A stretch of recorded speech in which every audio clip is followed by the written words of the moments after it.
Respected Vice Chancellor Dr. Achal Gulati sir, Pro Vice Chancellor Dr. V.K. Kapoor sir, Medical Director Dr. Jaiswal, other dignitaries, my colleagues and dear students. Before starting CCR, I will give you the brief introduction about our department. Department was established in 2015 and DM Neonatology started in year 2021 with admission of 2 DM residents every year. And 2 batches have already passed out. And our alumni are doing very well outside at their places. Dr. Aril is consultant at Ludhiana. Dr. Jyoti is assistant professor in D.Y. Patil Medical College, Pune. And our recent pass out, Dr. Ankush and Dr. Sahaj have been selected and as registrar in various hospitals of Australia. Our faculty members along with me are Dr. Saurabh Singh, Professor, Dr. Arjun Verma, Associate Professor, Dr. Satyen K. Hamrajani as Senior Consultant and Assistant Professor. We have a 23 bedded NICU at present, where we are catering all high-risk newborns, including preterm 25 weeks onwards, and having a facility of neonatal transport with neonatal transport incubators.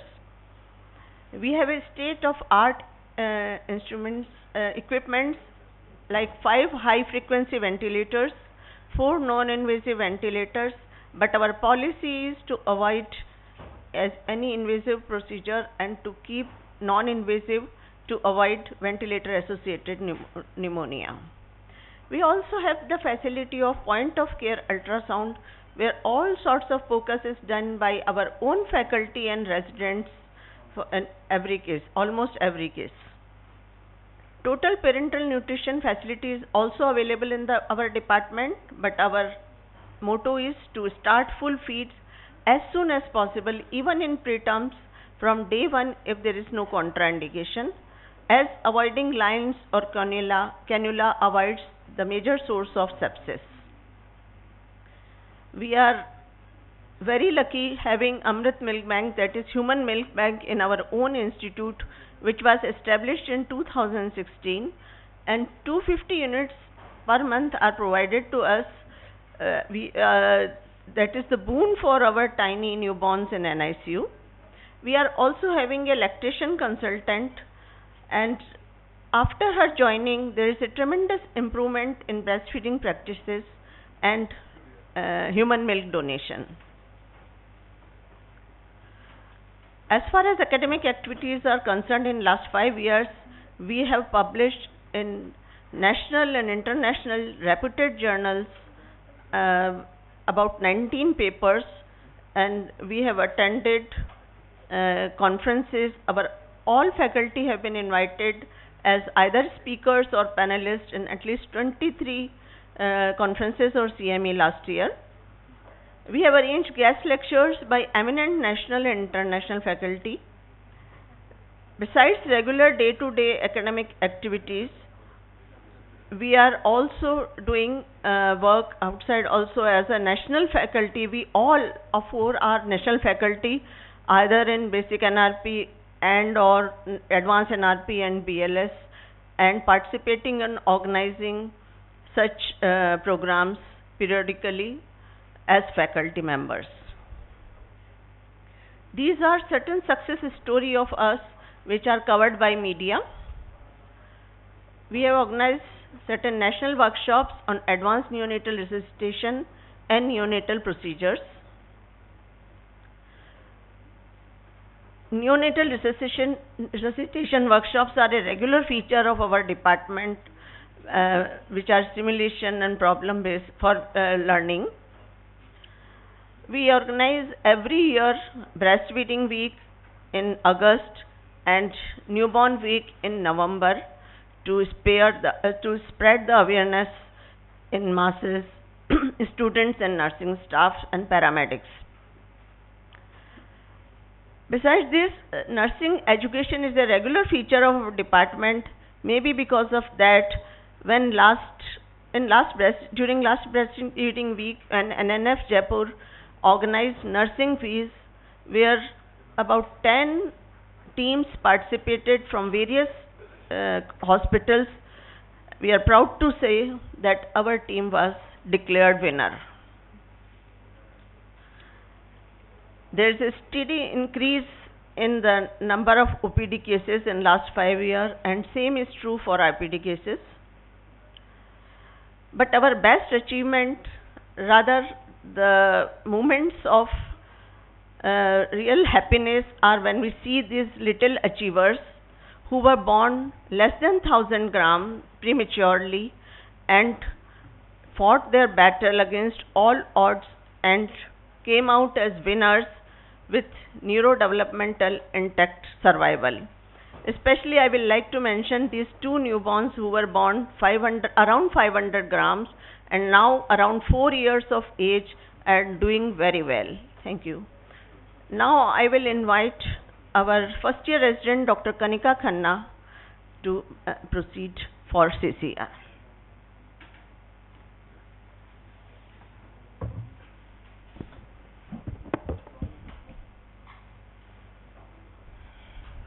Thank you, ma'am.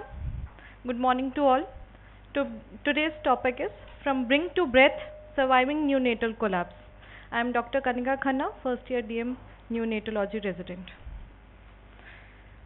We will begin with the antenatal history. This was a 30-year-old primary gravida female who had conceived spontaneously.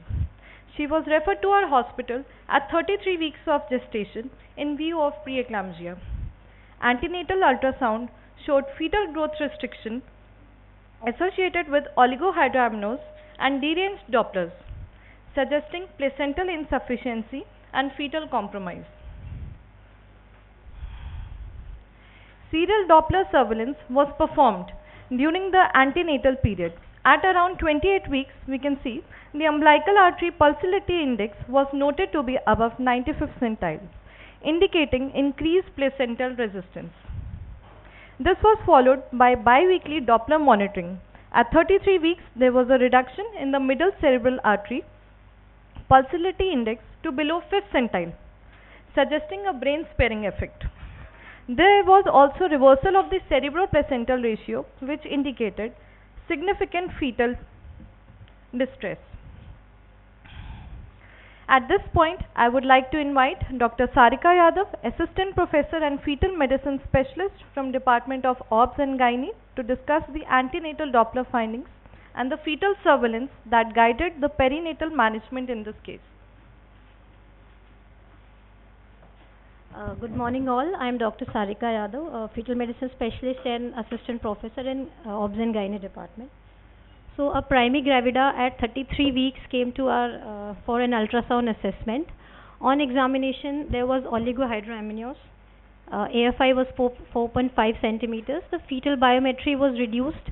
All parameters were less than first centile. Effective fetal weight was 1,142 grams, which was also less than first centile. So the findings were suggestive of early onset fetal growth restriction. On Doppler assessment of the umbilical artery, there was absent end diastolic flow. So this is a normal Doppler waveform which is expected in any pregnancy during this gestation. So during a fetal cardiac cycle, there is forward flow both during the systole and during the diastole. But if there is any placental resistance, this diastolic flow starts decreasing and at the end it stops. So in this pulse wave Doppler of the patient, we can see that there is only systolic flow, whereas there is no diastolic flow as shown by the red arrows. So this is known as absent end diastolic flow, and this finding indicates severe placental insufficiency. So at this stage, only 50% of the placental villi are actually adequately perfused. Because of this increased resistance, there is decreased supply of oxygenated blood to the fetus, due to which the fetal body starts working in a compromised manner. So it maintains the blood supply to the vital organs like the brain, adrenals and the heart, whereas the blood supply to the less vital organs like kidneys, intestines and the peripheries is reduced. This phenomena where the blood supply to the brain is preserved, rather it is increased, is known as brain sparing effect. So this is the normal, on the left side is the normal waveform Doppler which is expected. So we can see the systolic component is 3 times of the diastolic component, whereas in this patient the diastolic component is,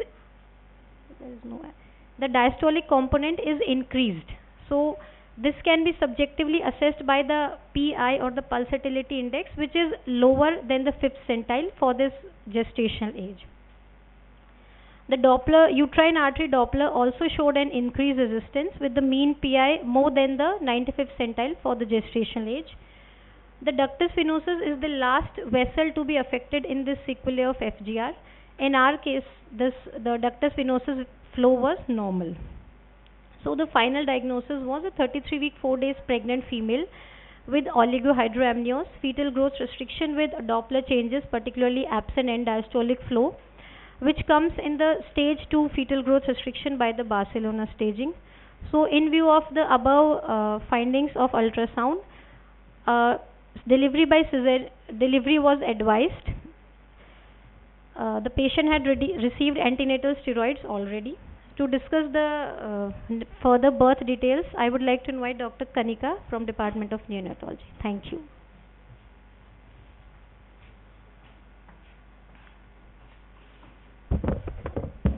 Continuing with the birth details, considering the progressively deranged Doppler findings and increased risk of fetal compromise, the obstetrics team decided to proceed with a planned cesarean section. Prior to the delivery, the mother had received a complete course of antenatal corticosteroids in the form of intramuscular dexamethasone, administered 12 hours apart for fetal lung maturation. The baby was subsequently delivered by cesarean section at 33 weeks of gestation. The baby cried immediately after birth and did not require extensive resuscitation in the delivery room. Birth weight was 1,290 grams, which was consistent with prematurity and fetal growth restriction.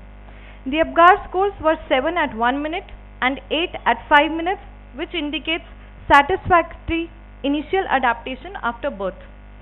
Following stabilization, the baby was shifted to NICU for further preterm management care. Here we can see this slide is representing the postnatal growth evaluation of a preterm female infant using the Fenton 3rd generation preterm growth chart. The chart is the standard tool for assessing size and growth in infants who are born before 40 weeks of gestation. The red dots on the Fenton chart, as we can see, correspond to the weight, length and head circumference. Birth weight being 1,290 grams is lying below the 3rd centile. The pointer is not working. Plots below the 3rd centile for gestational age. This indicates severe low birth weight. The length is 37 centimeter, which also lies below the 3rd centile.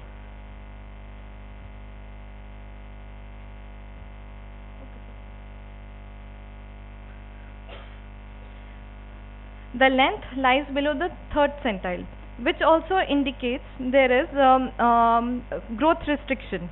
Head circumference being less than 26 centimeter is also lying below 3rd centile. When all these 3 parameters fall similarly below normal, we consider it a symmetrical growth restriction because the weight, length, head circumference are similarly affected. This pattern is consistent with symmetrical intrauterine growth restriction rather than asymmetric where the head sparing occurs. So based on the plotted data, the infant is classified as preterm and small for gestational age with symmetrical IUGR. Both together is a double jeopardy. Contrary to our NICU policy to start full enteral feeding at day 1 of life for more than 28 weeks, we had to keep this baby nil by mouth. Reason being, in cases of deranged Doppler, there is a decreased plankton circulation and increased blood supply to vital organs. This can make the gut more vulnerable to ischemia, poor motility, feed intolerance as well as NEC. In newborn babies, securing central line is important as the small veins run off easily.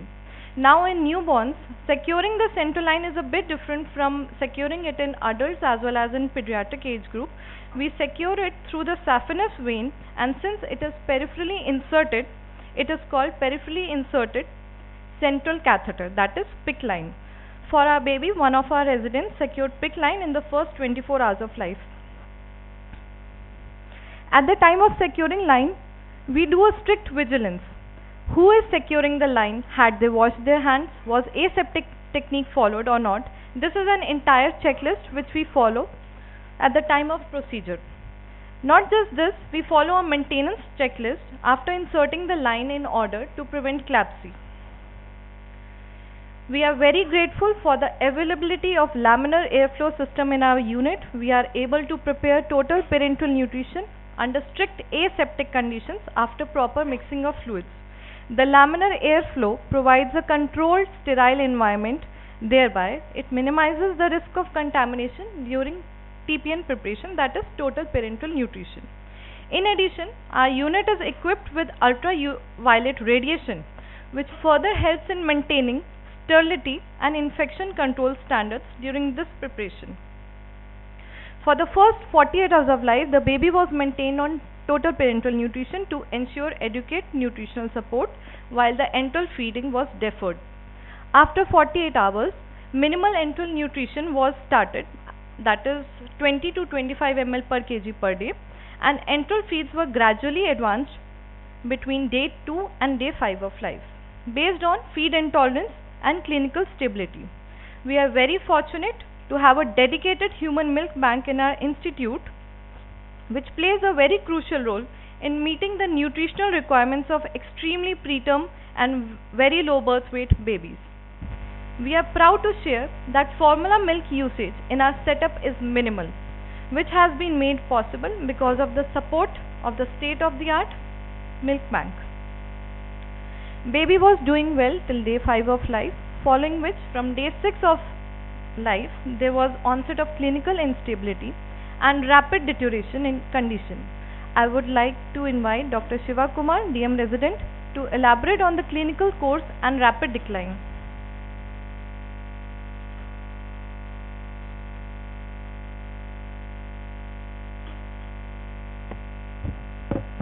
Thank you, Kanika. That was very well put. I'm here to carry on forward the baby's course further in the ICU. So, baby was doing well till day 5 of life, and on day 6 of life at 6 am rounds we had seen that the baby's clinical parameters were normal. However, at 8 am further bedside examination had shown that the baby was in compensated shock. You can look at the heart rate was touching 200 beats per minute, as well as the respiratory rate 88 cycles per minute, and BP was 38, which is normal for gestational age. So we had done a system-wise examination then that had shown a deteriorating vital trend. In a suddenly crashing newborn, blood gas is of utmost value to determine the status and a clue for the cause. So you can see that this gas is suggestive of metabolic acidosis with high lactates. So as there was a rapid decline, the first hour of deranged vitals is the golden hour, and this requires meticulous management. In adults you would be managing ABC, however in newborns we go for TABC. So for temperature, we had isolated the baby, we had optimized the temperature in the warmer and with optimum humidity. And for airway and breathing, we had taken the baby on invasive mechanical ventilation with appropriate pressures and FR2, and we had asked for chest X-ray and abdominal X-ray. For circulation, we had inserted a new central venous line, and we had also secured an arterial line for frequent gas sampling as well as for invasive BP monitoring, which happens to be the gold standard in shock management. And we had upped our vasopressor dose to 0.2 mic per kg per minute, and second most importantly, we had given an initial fluid bolus, and most importantly we had started antibiotics, meropenem. So at this point I'd like to ask pediatric PGs or anybody who has ever worked in maternal child health care to come up with differential diagnosis. We'll go about ruling out our differentials. So we had started our hunt for the cause promptly. We had done a bedside point of care ultrasound echo. This had shown that the arch of aorta was normal, so coarctation of aorta was not likely. And we had also done a neurosonogram, and you can see that in the lateral ventricles sagittal view there was no bleed seen over here.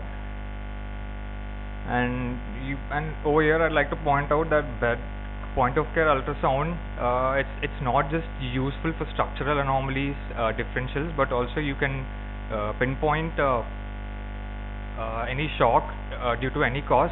There's also a functional aspect to this.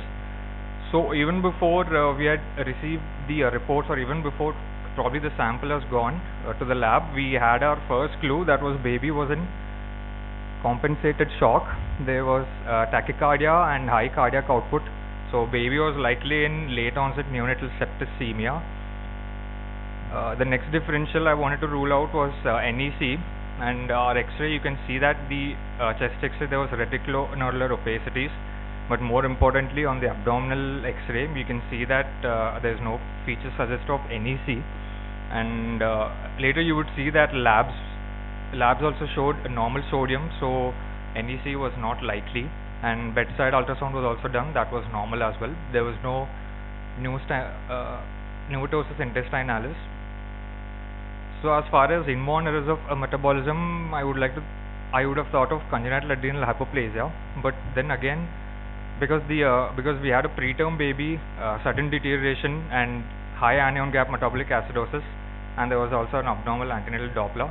However, our serum ammonia was normal, and given the antenatal history and the general physical examination, there was no ambiguous genitalia. It was a preterm baby, no syndromic features, and there was no. And I'll share further points. So salt wasting was not noted. You can see the labs over here. Apart from slight uremia, all the other labs were more or less normal. Sodium was normal, potassium was normal. This would go against congenital adrenal hyperplasia. So we have ruled out coarctation of aorta, NEC, IEMs, and there was no IVH as you had seen in the NSG. We are left with late onset neonatal sepsis.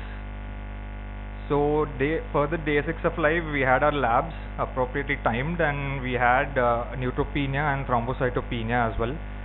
So the inflammatory markers were elevated as well, hence we had done a lumbar puncture as is the protocol in late onset sepsis. The findings are suggestive of meningitis. So one thing I want to note that in a suddenly crashing newborn, you would want to suspect a gram-negative bacillary septicemia. So over here we have late onset neonatal septicemia with the baby in septicemic shock with possible gram-negative bacillary sepsis. So for this we were already giving meropenem, so we had added on colistin for gram-negative bacillary coverage as per our NICU antibiogram, and we had upped the vasopressor dose to maximum 0.5 mic per kg per minute. And also in newborns, the guidelines suggest that when the first vasopressor is at its maximum dose, we should also add a steroid in order as an adjunct in the management of shock. And we had taken the baby NBM due to shock as well, and urinary catheter was inserted for strict input-output monitoring. Later on day 7 of life, we had seen that the baby had further deteriorated, the heart rate was rising, and now the BP also had started to fall well below 35 mm². So within the next 24 hours, there was also poor perfusion index, and baby was also started to go to renal shutdown, as you can see. Baby had oliguria and capillary fill time, which was already prolonged. This was starting to deteriorate even further. So we had done our gases. You can see that the gases show dip in pH and dip in base, increase in base deficit, and marginal increase in lactates. So simultaneously baby's ventilator requirements were increasing as well. You can see that the baby's FiO2 requirement was steadily increasing, and baby's mean airway pressure requirement had gone to more than to 12. So in PSU and NICU, mean airway pressure of more than 12 we usually take the baby on rescue mode of ventilation. We are taking the baby on high frequency oscillatory ventilation. A MAP of more than 12 means it's no longer tenable to manage on conventional mode of ventilation. So further lab showed further deterioration. There was neutropenia, thrombocytopenia, and there was also coagulopathy. However, there was no bleed on neurosonogram. So we had added colistin, steroids were added, and so management. Now even on adrenaline 0.5 mic per kg per minute as well as steroid adjunct, BP was starting to fall and baby's shock was starting to get decompensated. So this so we had added on dopamine at 20 mic per kg per minute. Also, even on dopamine, baby's BP was not being maintained, so we had added on vasopressin. Anybody who has ever worked in an ICU knows that vasopressin is usually used as a last resort. We had also given blood products as an adjunct. So since we have a sick baby, might as well do a neonatal sequential organ failure assessment. It's almost the same as QSOFA for adults. So this was developed as a tool to assess newborns in late onset sepsis. Absolute values and changes in NSOFA scores are associated with increased likelihood ratio of mortality. Score of 2 point means a twofold increase in risk of death. 6 points is fourfold increase, and 10 points is an 81% chance of mortality. And our baby had higher scores in all the domains. So score of 15, risk of mortality more than 80%. So we have a preterm baby with field growth retardation and refractory septicemic shock, not responding to conventional antibiotics. We had started the baby on, if you can recall, meropenem and colistin, and mods was setting in as well.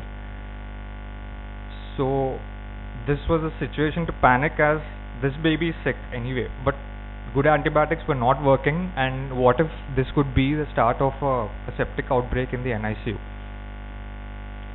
So on till next day, baby had shown no improvement on colistin. On day of life 8, microbiology department had informed us of gram-negative bacillus growth on culture.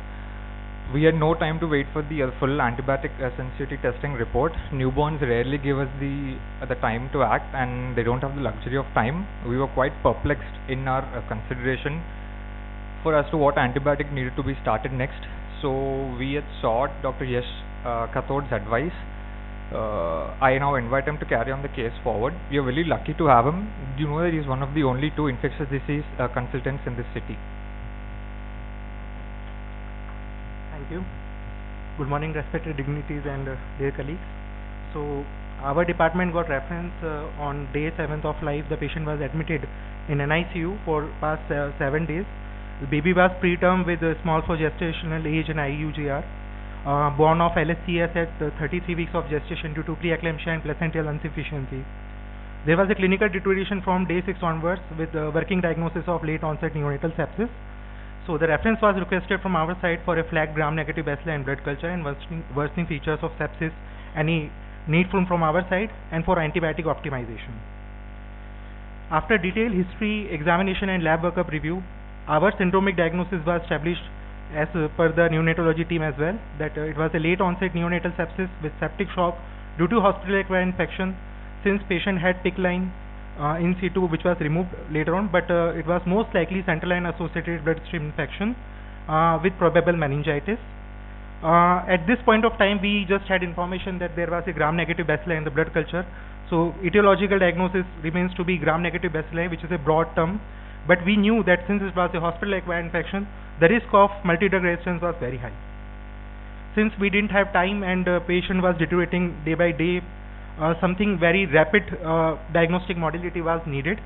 So the best thing we could have done here is to request BioFire, that is a PCR based technology which give you the identity of culture isolate within couple of hours. It is called as BCID, that is blood culture identification system, and can be placed on a flat blood culture blotter. I am grateful to the management that we have such a state-of-art machinery in our hospital. Only second in Rajasthan, other than SMS, we have this machine. So ongoing antibiotics were also reviewed, and the drugs, dosages and route were found to be appropriate at this point of time based on the antibiogram and clinical scenario. So at this point of time, we advise to continue the same treatment, awaiting the BCID panel. Most probable source control was already achieved. The PICC line had been removed already, but there was no other removal source that could be identified in this patient. Within 4 hours of our request, we got the ID of the isolate, that was gram-negative bacilli. It was Enterobacterial family, and the organism identified was from the species of Klebsiella pneumoniae. The advantage of this panel is that we also get to know the resistance mechanism in the isolate, and you can see here we could identify that the carbapinamases which were there in this isolate was OXA48 like NDM, and ESBL was CTXM. So what are these? So major mechanism of resistance in gram-negative bacilli are the production of enzymes which is called as beta-lactamases, which hydrolyzes the incoming antibiotic and render them useless. So they can be classified according to the Ambler classification. So what we identified was OXA48 and NDM. You can see here that they are carbapinamases. So we know that the carbapinam antibiotics are not going to work in this case, or anything lower than carbapinam also not going to work in this case. Simultaneously, we also detected CTXM, which is an extended spectrum beta-lactamase, which would hydrolyze any 4th generation or below cephalosporins as well as aztreonam. So our final etiological diagnosis based on BCID panel was that it was a carbapinam-resistant Klebsiella pneumoniae. Genotypically, it was OXA48 and MBL carbapinamase producer. So how to manage this case? There are two choices which we can take forward. Either we have to add polymyxin to carbapinam, which was already going on in this patient and failing. We know that it was failing, it was not helping. The second choice we could take is, especially in enterobacterials like Klebsiella and E. coli, is novel beta-lactamase inhibitor antibiotics. So we have multiple antibiotics around the globe. You can see the rat suggests inactive and green suggests activity. So ceftalozone, tazobactam, ceftazidime-avibactam, imipinam, cilastatin, rilabactam, and meropenem, viborbactam. You can see here in MBL, none of these antibiotics are going to work. And our isolate was MBL producer. Our isolate was also OXA48 producer. Only ceftazidime-avibactam has some activity, against OXA48, while rest of the newer BL-BLI combination are not going to act there. Cefiderocol is unfortunately not available in India as of now.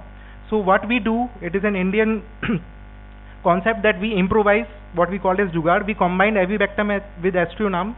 So aztreonam is a lesser generation antibiotic. It is a monobactam, but luckily it has an activity against MBL. So if we combine avibactam with aztreonam, avibactam would take care of OXA48 and aztreonam will take care of NDM. So in this way, if synergy is there in between them, we can use this antibiotic. To our rescue, since we didn't know that synergy is there or not, from our own hospital, there is a publication recently published in a esteemed journal which suggests, from our microbiology department, it suggests that almost 97% of the isolate of enterobacterials do possess a synergy between ceftazidime and avibactam. So we could have used this antibiotic even without the phenotypic confirmation. So based on the BCID panel report and antibiogram, we advise to stop meropenem and colistin, start injection ceftazidime-avibactam 25 mg per kg with aztreonam 40 mg per kg to be combined together and given in single infusion so that we get the avibactam-aztreonam combination. So this we have done within 4 hours actually. Duration plan was 21 days because we are also expecting the CNS infection, and we had to take the informed consent from the family, and we discussed this with the neonatology team because this antibiotic ceftazidime-avibactam is not approved for children less than 3 months of age. But there are a lot of evidence and case reports which suggest that it can be safely used, and it is very safe, actually safer than polymyxin. So we had to take the informed consent. It was off-label use for ceftazidime-avibactam. We kept the patient in a very close follow-up to look for any kind of side effects as well as the response to the therapy. Thanks to our microbiology team, we got the result, the phenotypic confirmation as well. The isolate was found to be indeed carbapinam resistant as well as ceftazidime resistant, ceftazidime-avibactam resistant. It means it was MBL producer. And we also get the synergy between the ceftazidime-avibactam and aztreonam. In overall, molecular BCID panel shortened the time to action by 36 hours, and it was a major breakthrough in this patient because time in these cases are actually means the patient life is saved. Now to shed more light on this amazing BioFire blood panel, I would like to call upon Dr. Ayushi Sharma, who is Assistant Professor in Molecular Infectious Disease Diagnostic Division. What is?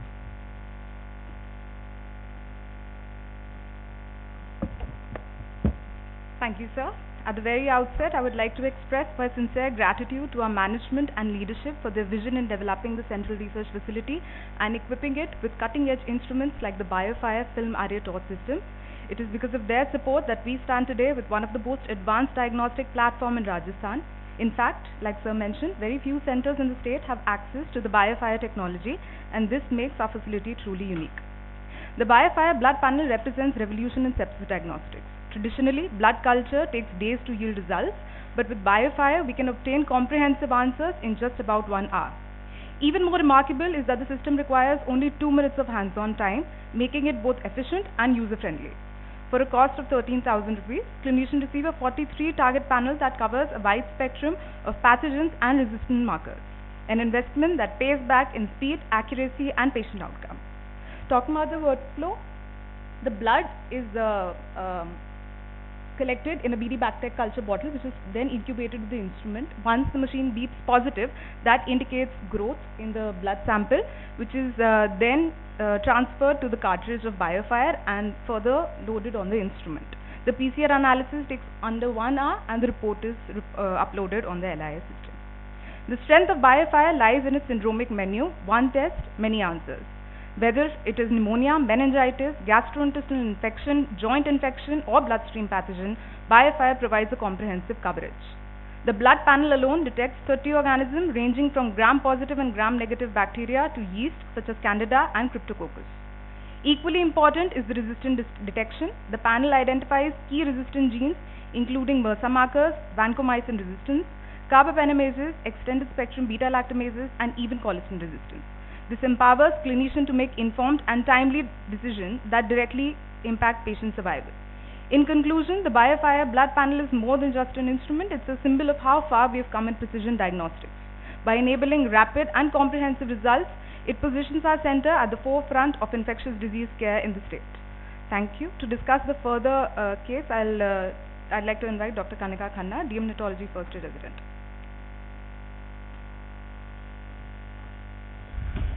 Thank you, ma'am. So the final diagnosis is preterm 33-weeker, small for gestational age, with IUGR, with late onset neonatal sepsis, with meningitis with refractory septic shock, with anemia with deranged coagulopathy, with carbapenem resistant Klebsiella pneumonia, that is MDR, and genotypically OXA48 and MBL carbapenemase producer. We started the baby on ceftazidime avibactam and aztreonam on day 8 of life. Vitals over the next 5 days was significantly improving. There was progressive improvement in the heart rate and mean blood pressure, as it is evident from the trend.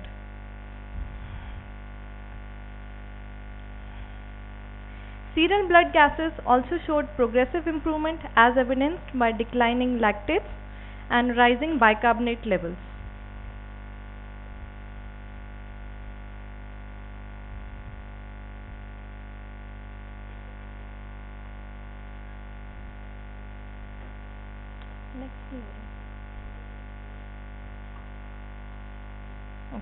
Okay, thank you.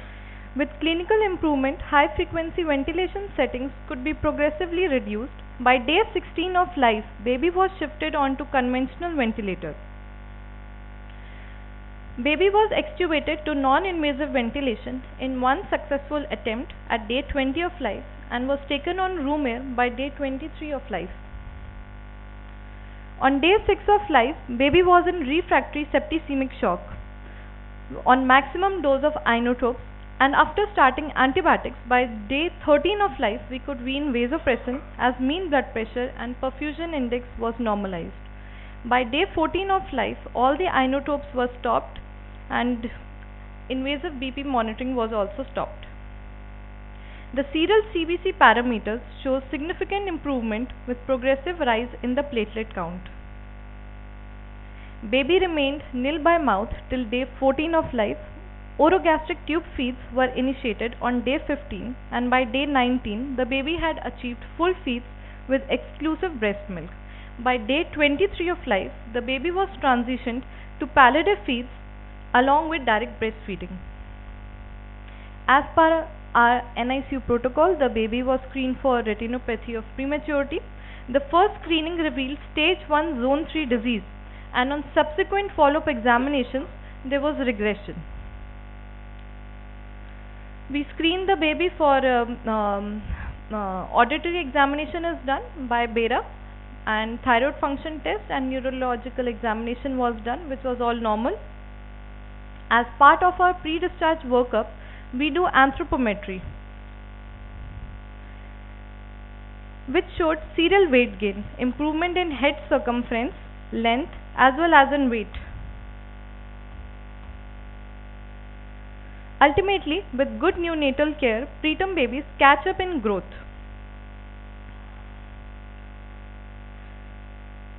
As part of our next is, prior to discharge, the baby was vaccinated with BCG vaccine, oral polio and hepatitis B as well. The baby had also received nirsevimab for respiratory syncytial virus prophylaxis. This is the timeline of the clinical events. Preterm small for gestational age with deranged Dopplers. On first day we had inserted PICC line and started on total parenteral nutrition. By day 6 of life, septic shock developed, and by day 8 we had sent biofire film array panel in which MDR Klebsiella was detected. We started the baby on ceftazidime avibactam with aztreonam. By day 20 there was gradual clinical stabilization. Baby was off invasive ventilation, off inotropes. By day 23 there was spontaneous breathing at room air. Direct breastfeeding was started. By day 29 baby was discharged successfully. Our responsibility extended beyond managing this baby alone. Preventing transmission and controlling a potential outbreak in the NICU was equally crucial. I would like to invite Dr. Major Shilpi Gupta. She is an associate professor from Department of Microbiology to discuss the infection control and prevention strategies which were implemented.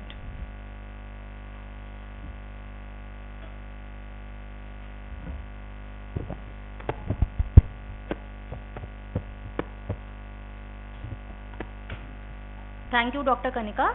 To continue with the further proceedings, I would like to discuss what are the infection prevention and control measures we take inside NICU.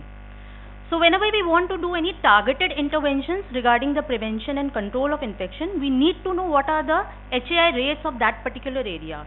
As a routine, our infection control team does the surveillance of common hospital acquired infections, which are 4 major types: Klebsiella, COTY, VAP and SSI. So this we do routinely for whole hospital and including NICU. So by the last 1 year of surveillance, we know that in NICU we do not find any cases of COTY, VAP and SSI, but we do have cases of central line associated bloodstream infection. So this is our 1 year trend of Klebsiella rates in NICU. As we can see, the target rate set for NICU is 15.8 per 1000 central line days. The red line, it indicates the target rate, and the blue line indicates what are the actual rates of NICU of our hospital.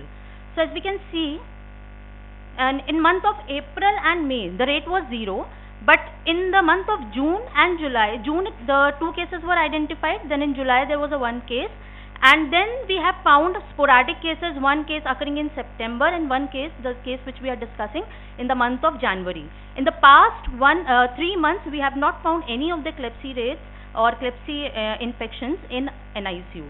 So this was a decreasing trend of infection inside NICU, and it was possible only because of the collaborative approach of the neonatology department and the infection control team. So what do we target at? We basically look about the risk factors which are present. The risk factors inside any critical care area, the most importantly is the presence of lines. The number of lines which are present or which are there in the critical care, it imposes the risk to develop an or occurrence of any HAI. So in terms of care of invasive lines, we do take care or prevent infection by maintaining certain checklists, certain care bundles which are evidence-based infection control practices in the form of insertion and the maintenance care bundle. TPN, as already discussed by the residents, that strict precautions are being taken while the preparation of total parenteral nutrition. It is done under UV laminar flow cabinet. Hand hygiene, considering it very importantly to prevent cross-contamination through hands, so it is being strictly implemented inside NICU. And very importantly, we miss the environmental cleaning. Environmental cleaning is equally important to prevent any occurrence of HAI.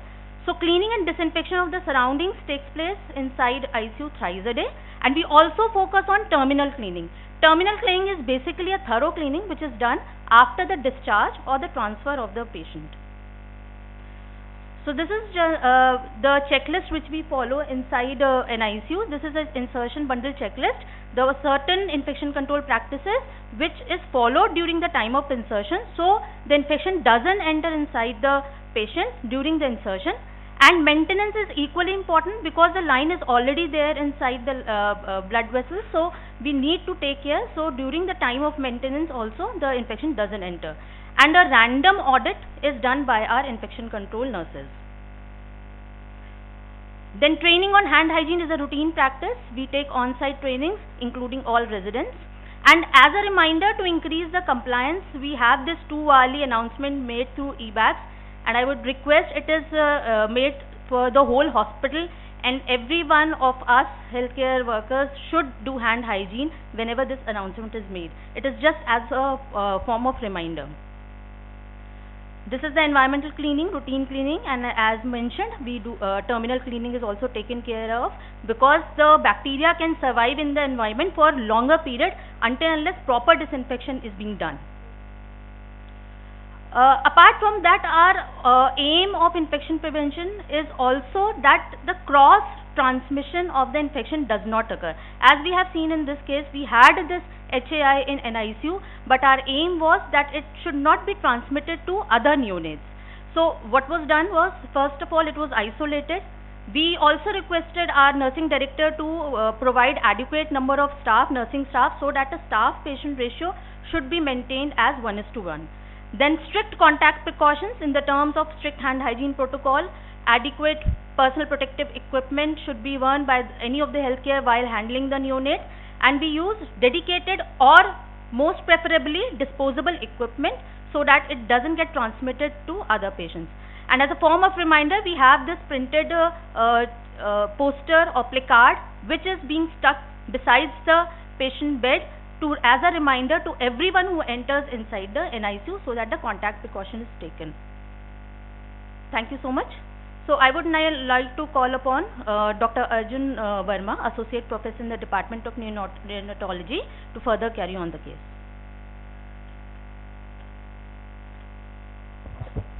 Good morning, everyone.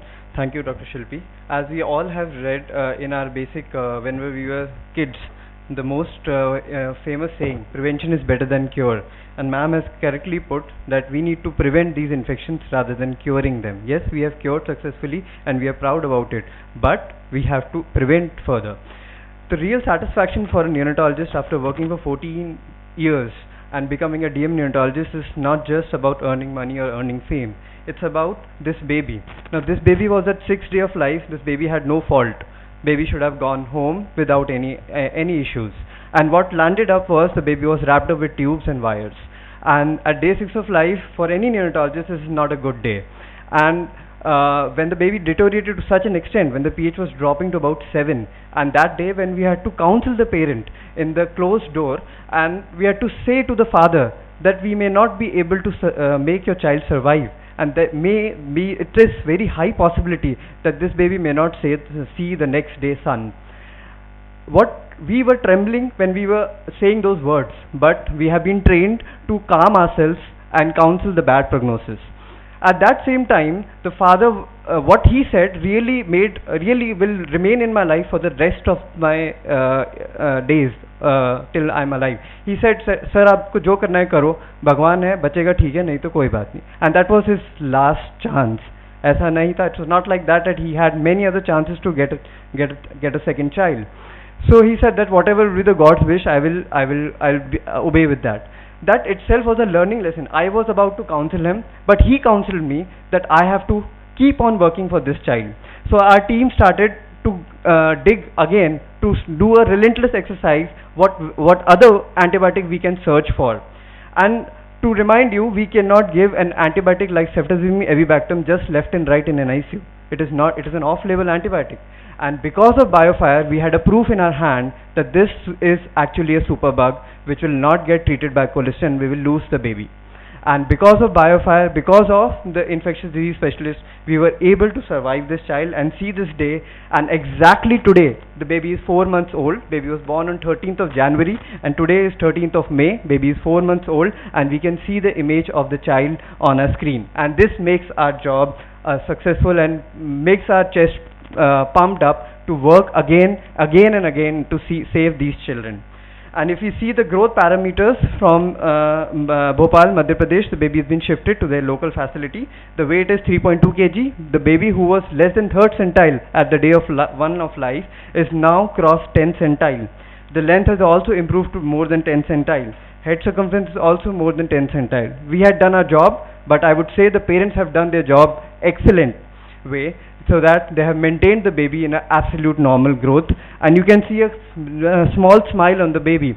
And if you see that smile, you can say that it was actually an intact neurological survival, because now we are getting a social smile and a good eye-to-eye contact. That's it. Our job is done.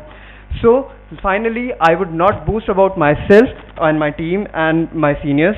It's a mother's voice is the one which we all should listen to. So this is a small feedback with the due permission from mother. Serial infection हो गया था और वो septic shock में चला गया था. उसकी हालत बहुत ही नाजुक थी.